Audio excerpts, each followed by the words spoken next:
Welcome to Devbhoomi crash education. Friends, आज हम यहाँ पे अध्ययन करेंगे हिंदी लैंग्वेज यानी हिंदी पेडागोजी से संबंधित महत्वपूर्ण प्रश्नोत्तरी का। यहाँ पे जो ये क्वेश्चन है 31 से 60 और ये आपके जो आगामी परीक्षा हुई है उनका ये जो है ये क्वेश्चन पेपर मैंने दिया है। तो यहाँ पे फ्रेंड्स जो ये क्वेश्चन है ये चाहे आप फर्स्ट पेपर देते हैं, जैसे स्टेट टेट आप कोई भी हो, अभी जैसे यूटेट है उत्तराखंड टेट है, तो आप चाहे फर्स्ट देते हैं या आप सेकंड देते हैं, कोई भी आप टेट देते हैं, तो ये दोनों के लिए क्या है इम्पोर्टेंट है। उसके बाद फ्रेंड्स ये जो है सी टेट के लिए भी आपका इम्पोर्टेंट हो जाएगा, लेकिन सी टेट में यह है जैसे इसमें काफ़ी चीज़ें जो है बारीकी से पूछी गई हैं और लैंग्वेज पूछी गई है, तो सी टेट में जो है लैंग्वेज नहीं पूछी जाती है। तो सबसे पहले यहाँ पे अगर आपने अभी तक चैनल को लाइक शेयर और सब्सक्राइब नहीं किया तो चैनल को लाइक शेयर और सब्सक्राइब कर देना, बेल आइकन को प्रेस करना, और यहाँ पे जो भी यहाँ आपके जो है ग्रुप है वगैरह है तो आप इसे जो है शेयर कर सकते हैं। तो पहला क्वेश्चन है यहाँ पे, कहती हुई यो उत्तरा के नेत्र जल से भर गए, हिम के कणों से पूर्ण मानो हो गए पंकज नए। तो इस पद में कौन सा छंद है, ये हमें बताना है कि इस पद में जो है कौन सा छंद है। तो 31 का राइट आंसर हमारा क्या हो जाएगा, हरि गीतिका। क्या है, हरि गीतिका। यहाँ पे है कहती हुई यो उत्तरा के नेत्र जल से भर गए, हिम के कणों से पूर्ण मानो हो गए पंकज नए। तो इसमें जो है इन जिन रचनाओं में यानी क्या होते हैं, वर्ण होता है, मात्रा होती है, यति होती है, गति होती है और तुक आदि पर बल दिया जाता है, वे क्या कहलाते हैं, छंद कहलाते हैं। अगला है वाक्यांश के लिए। वाक्यांश के लिए एक शब्द से संबंधित कौन सा जुड़ा हुआ गलत है। इनमें यहाँ पे जो है वाक्यांश दिए हैं और इन वाक्यों के लिए क्या है, एक शब्द ऐसा कौन सा है जो यहाँ पे गलत दिया गया है। तो यहाँ पे देखेंगे जो मनुष्यता से दूर हो तो क्या हो जाएगा, अमानुषिक सही है। जो कम खर्च करने वाला ये गलत है, अपव्ययी नहीं होता, मितव्ययी होता है। इस जिसका इलाज कठिन हो दुस्साध्य, जो कुछ नहीं जानता हो अज्ञ। तो यहाँ पे जो राइट आंसर हमारा क्या हो जाएगा, ऑप्शन नंबर बी हो जाएगा। तो यहाँ पे क्या हो जाएगा, जो कम खर्च करने वाला ये क्या होता है, ये यहाँ पे क्या हो जाएगा, मितव्ययी होता है यानी कंजूस होता है। अगला देखेंगे, संज्ञा सर्वनाम के जिस रूप से उसका क्रिया अथवा दूसरे शब्द के साथ संबंध सूचित किया जाता है यह होता है उसे कहते हैं। यानी संज्ञा और सर्वनाम है और उसका क्रिया अथवा दूसरे शब्द के साथ संबंध सूचित होता है तो उसे क्या कहते हैं, उसे हमें बताना है। तो 33 का राइट आंसर क्या हो जाएगा, कारक। क्या होता है, कारक। यानी संज्ञा और सर्वनाम के जिस रूप से क्रिया अथवा दूसरे काम शब्द के साथ उसको संबोधित किया जाता है वो क्या कहलाते हैं, कारक कहलाते हैं। अगला है भाषा अर्जन है। तो भाषा अर्जन कैसी है, ये है सहज स्वाभाविक होती है। तो भाषा अर्जन जो है सहज होती है, स्वाभाविक तौर पे होती है, क्योंकि भाषा अर्जन एक प्राकृतिक प्रक्रिया है और यह अवचेतन रूप में होता है। भाषा अर्जन आसपास के लोगों के माध्यम से ही सीख जाते हैं और भाषा अर्जन के द्वारा हम बोलना व समझना सीख सकते हैं। तो यानी आप जिस तरह की लैंग्वेज में रहते हैं, अगर आप कंट्री अलग बाहर कंट्रीज में रहते हैं तो आप जो है अंग्रेजी बोलना सीखेंगे। अगर आप जैसे इंडिया में है तो इंडिया में आप जो है किस तरह की फैमिली के साथ आप यहाँ पे हैं उसी तरह की आप यहाँ पे लैंग्वेज सीखते हैं। अगला क्वेश्चन करेंगे, कवि और रचना का कौन सा जोड़ा यहाँ पे असंगत है। तो यहाँ पे देखेंगे सूर्यकांत त्रिपाठी निराला, तुलसीदास, यहाँ पे अगला है सूरदास। तो सूरदास क्या है, साहित्य लहरी। और अगला है मैथिली शरण गुप्त, प्रिय प्रवास, और जयशंकर प्रसाद, यह है आंसू। तो 35 का राइट आंसर हमारा ऑप्शन नंबर सी हो जाएगा, यही यहाँ पे असंगत है। तो कवि और रचना, मैथिली शरण गुप्त का यहाँ पे प्रिय प्रवास यहाँ पे क्या हो जाएगा, गलत हो जाएगा। प्रिय प्रवास जो है मैथिली शरण गुप्त की नहीं है, प्रिय प्रवास किसकी है, ये है अयोध्या सिंह उपाध्याय की। किसकी है, अयोध्या सिंह उपाध्याय हरि और की काव्य रचना है और जिसका रचना काल है सन 1909 से और 1931 तक, 1909 से 1931 तक। अगला क्वेश्चन, पर्यायवाची की दृष्टि से असंगत युग्म है। पर्यायवाची की दृष्टि से यहाँ पे असंगत युग्म कौन सा है वो हमें बताना है। कुबेर मधवा, अमृत सुधा, कपड़ा अंबर, कमल ताम्रस, तो 36 का राइट आंसर है ऑप्शन नंबर ए, हमें असंगत बताना है। तो यहाँ पे जो है कुबेर का जो है यहाँ पे असंगत नहीं होगा, कुबेर सॉरी यहाँ पे कुबेर का यहाँ पे क्या नहीं होगा, मध्वा नहीं होगा। इसमें क्या है, कुबेर का जो पर्यायवाची शब्द है वो है किन्नरेश, क्या है किन्नरेश, यक्षराज, धनद, धनाधिप और राजराज आदि, ये इसके हो गए। और यहाँ पे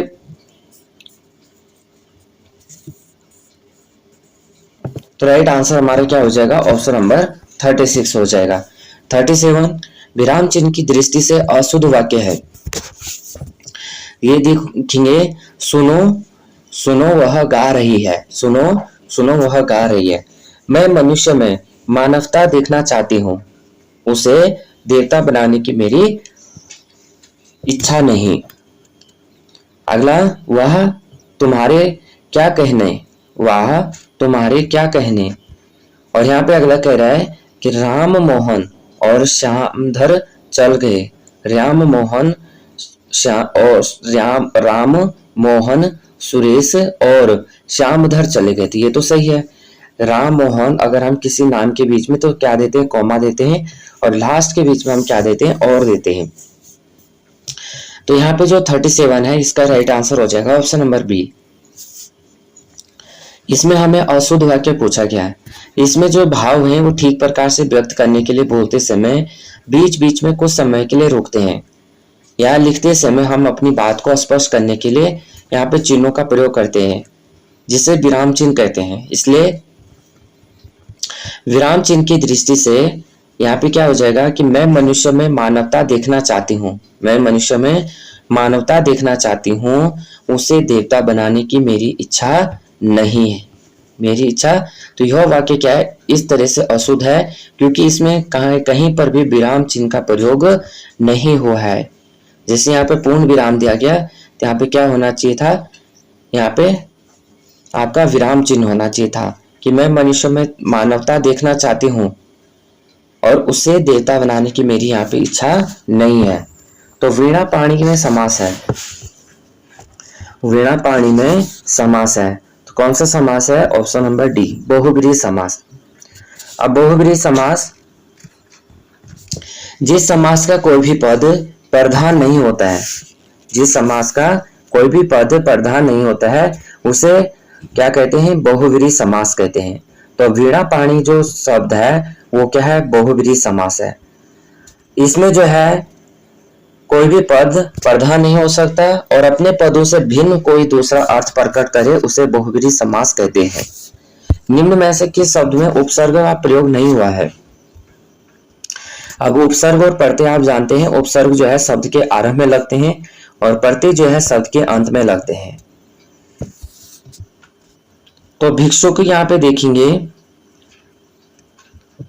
भिक्षुक शब्द में उपसर्ग का प्रयोग नहीं हुआ है क्योंकि भिक्षुक शब्द अपने आप में ही एक पूर्ण शब्द है और जिसका अर्थ होता है भिक्षा मांगने वाला, जिसको क्या कहते हैं, भिक्षुक कहते हैं।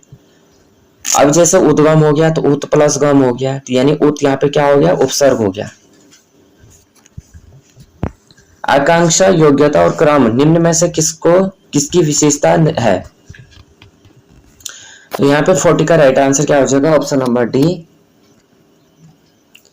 40 का राइट आंसर हो जाएगा ऑप्शन नंबर डी।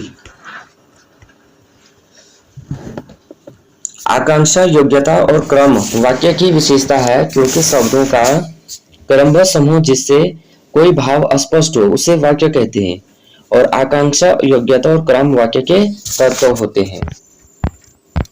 यहाँ पे अब है 41 से 44। तो संसार के सभी देशों में शिक्षित व्यक्ति की सबसे पहली पहचान होती है, यह होती है कि वह अपनी मातृभाषा में दक्षता से काम कर सकता है। केवल भारत ही ऐसा है जिसमें शिक्षित व्यक्ति वह समझा जाता है जो अपनी मातृभाषा में दक्ष न हो या न हो, किंतु अंग्रेजी में जिसकी दक्षता असंदिग्ध हो। यानी ये कह रहे हैं कि यानी इंडिया में ऐसा है और आपने देखा भी होगा कि चाहे वो अपनी भाषा कितने अच्छे से भी कह दे लेकिन अगर वो अंग्रेजी नहीं बोल पाता या अंग्रेजी नहीं अच्छे से बोलता है, इसका मतलब उसकी जो भाषा है अच्छी नहीं है, और ना वो क्या है अच्छा है पढ़ने में, ना वो तो अच्छा भी नहीं है। तो संसार के अन्य देशों में संस्कृत व्यक्ति वह समझा जाता है जिससे घर में अपनी भाषा की पुस्तकों का संग्रह हो, और बराबर जिसे यह पता रहे कि उसकी भाषा में लेखक और कवि कौन है तथा समय समय पर उसकी कौन सी कृतियां प्रकाशित हो रही हैं। भारत में स्थिति दूसरी है। यहाँ घर में प्रायः समाज सज्जा के आधुनिक उपकरण तो होते हैं, किंतु अपनी भाषा की कोई पुस्तक नहीं होते। इस दृष्टि से भारतीय भाषाओं के लेखक केवल यूरोपीय अमेरिकी लेखकों से हीन नहीं, बल्कि उनकी किस्मत चीन जापान के लेखकों से भी खराब है। लोग क्योंकि इन सभी लेखकों की कृतियां वहां के अत्यंत सुशिक्षित लोग भी पढ़ते हैं। हमारा तथा कथित उच्च शिक्षित समाज को कुछ पढ़ाना चाहता है, उसे अंग्रेजी में पढ़ लेता है। यहाँ तक कि उसकी कविता और उपन्यास पढ़ने की तृष्णा भी अंग्रेजी की कविता और उपन्यास पढ़कर समाप्त हो जाती है, और उसे यह जानने की इच्छा नहीं होती कि शरीर से वह जिस समाज का सदस्य है उसके मनोभाव उपन्यास और काव्य में किस अदा से व्यक्त हो रहे हैं। तो यहाँ पे 44 हम सबसे पहले देखेंगे कि भारत में शिक्षित व्यक्ति की पहचान क्या है। भारत में शिक्षित व्यक्ति की पहचान क्या है, वो है बी, अंग्रेजी में निपुण। हमने ऊपर देखा था ना गद्यांश में कि भारत में जो है शिक्षित व्यक्ति उसे समझा जाता है जो अपनी मातृभाषा में दक्ष न होकर अंग्रेजी भाषा में दक्ष हो। भारतीय भाषाओं के साहित्य के प्रति समाज के किस वर्ग में अरुचि की भावना है। 42 अत्यंत सुशिक्षित वर्ग। तो यहाँ पे जो है अत्यंत सुशिक्षित वर्ग में जो है अरुचि की भावना है। इस गद्यांश का उपयुक्त शीर्षक होगा मातृभाषा का महत्व। तो इस गद्यांश में उपयुक्त जो शीर्षक होगा वो होगा मातृभाषा के विषय में बताया गया है, और ये हमारा क्या हो जाएगा, शीर्षक हो जाएगा। किसी समाज की वास्तविकता किस भाषा में सर्वाधिक सही ढंग से व्यक्त हो सकती है। क्या हो जाएगा, हितहरि वंश। क्या हो जाएगा, हितहरि 45 यहाँ पे हो जाएगा हितहरि वंश। तो 45 यहाँ पे स्वामी विठलनाथ द्वारा स्थापित अष्ट छाप में हितहरि वंश कवि सम्मिलित नहीं है, यहाँ पे कहा गया है। यहाँ पे कौन सा कवि सम्मिलित नहीं है, तो हितहरि वंश सम्मिलित नहीं है। निम्न में से तद्भव शब्द है। तो तद्भव और तत्सम आप जानते हैं 46 तत्सम हमारे सही शुद्ध रूप होते हैं संस्कृत के, और तद्भव हमारे क्या होते हैं, संस्कृत के बिगड़े हुए रूप होते हैं जो हिंदी में कन्वर्ट हुए होते हैं। तो इसको हम देखेंगे वर्तनी की दृष्टि से शुद्ध शब्द कौन सा है 47 ये सॉरी यहाँ पे 46 ऑप्शन नंबर डी हो जाएगा सलाका तद्भव। क्या हो जाएगा डी। अब यहाँ पे तद्भव शब्द क्या है कि जो बोलते बोलते घिस गए, यानी जो बोलते बोलते सरल हो गए वो बदल गए और उसको तद्भव शब्द कहलाते हैं। इसलिए जो सलाका शब्द है एक तद्भव शब्द है। 47 वर्तनी की दृष्टि से शुद्ध शब्द क्या है, तो यहाँ पे क्या हो जाएगा त्रिवार्षिक। तो यहाँ पे क्या हो जाएगा वर्तनी की दृष्टि से शुद्ध शब्द क्या है 47। यहाँ पे त्रिवार्षिक आनुषंगिक, यहाँ पे गोप्तिक, यहाँ पे आनुषंगिक भी अगर देखते हैं तो ये भी सही आंसर है ऑप्शन नंबर ए, और त्रिवार्षिक भी यहाँ पे सही है। लब्ध प्रतिष्ठा और गोपित, गोपित तो गलत है। इसके अलावा अगर देखते हैं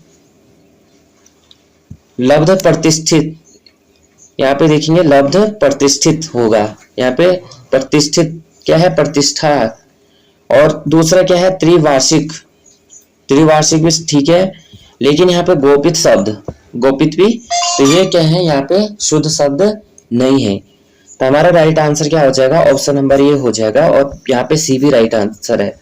48 है निम्न में से कौन सा सात्विक अनुभाव नहीं है। 48 विषाद नहीं है, तो विषाद सात्विक अनुभाव नहीं है। इसके अलावा स्वेद अश्रु उषा नागरी प्रस्तुत पंक्ति में रूपक यहाँ पे क्या है अलंकार है, तो यहाँ पे ऑप्शन नंबर बी गलत हो जाएगा।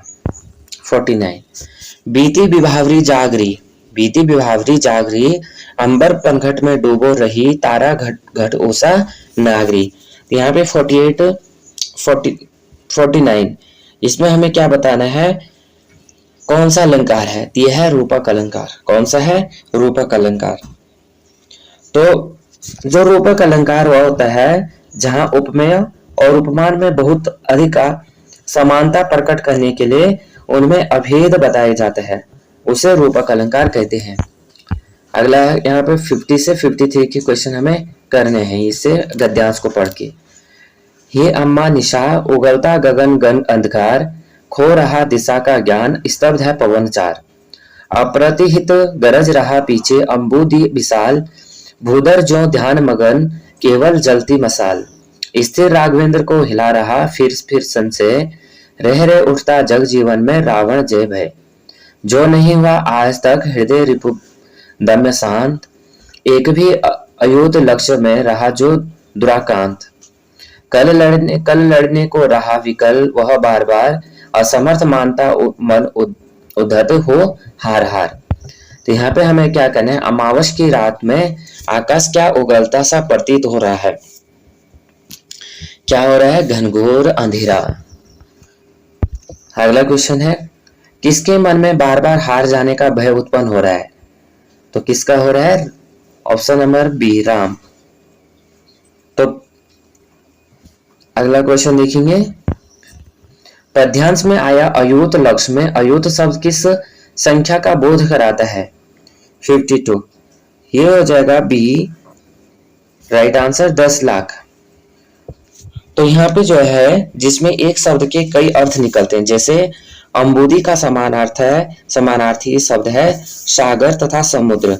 जलधि का क्या है? रत्नाकर। अम्बुदी के समानार्थी है। तो इस तरह से जो है, सॉरी यहाँ पे हम 52 देखेंगे। तो यहाँ पे प्रस्तुत यहाँ पे जो गद्यांश है, यहाँ पे क्या है, अयूत लक्ष्य में अयूत शब्द जो है 10,000 संख्या का बोध कराता है। अगला अम्बुदी शब्द का समानार्थी है 53। क्या हो जाएगा? ऑप्शन नंबर बी हो जाएगा, सागर। यहाँ पे 52 का राइट आंसर हो जाएगा ऑप्शन नंबर डी, 10,000। अब यहाँ पे अम्बुदी का समानार्थी अर्थ हो जाएगा, क्या हो जाएगा? समानार्थी अर्थ क्या होते हैं? जिसके एक से ज्यादा अर्थ निकलते हैं। सागर तथा समुद्र, जलधि, रत्नाकर, ये सभी क्या है? अम्बुदी के अर्थ है। मुहावरे यहाँ पे है, तो यहाँ पे क्या हो जाएगा? 54। सुमेलित नहीं है बताना, आंखें बिछाना, बहुत स्वागत करना, कमर कसना, पूरी तरह तैयार होना, गांठ बांधना, दुखी होना, ये गलत है। घर में गंगा बहना, बिना यत्न के इच्छित वस्तु का मिलना। तो यहाँ पे जो गांठ बांधना हो जाएगा, तंदुरुस्ती रही, तो यही सब ठीक रहेगा, यही राइट आंसर हो जाएगा, ये होना था। लेकिन 54 का राइट आंसर हमारा ऑप्शन नंबर सी हो जाएगा।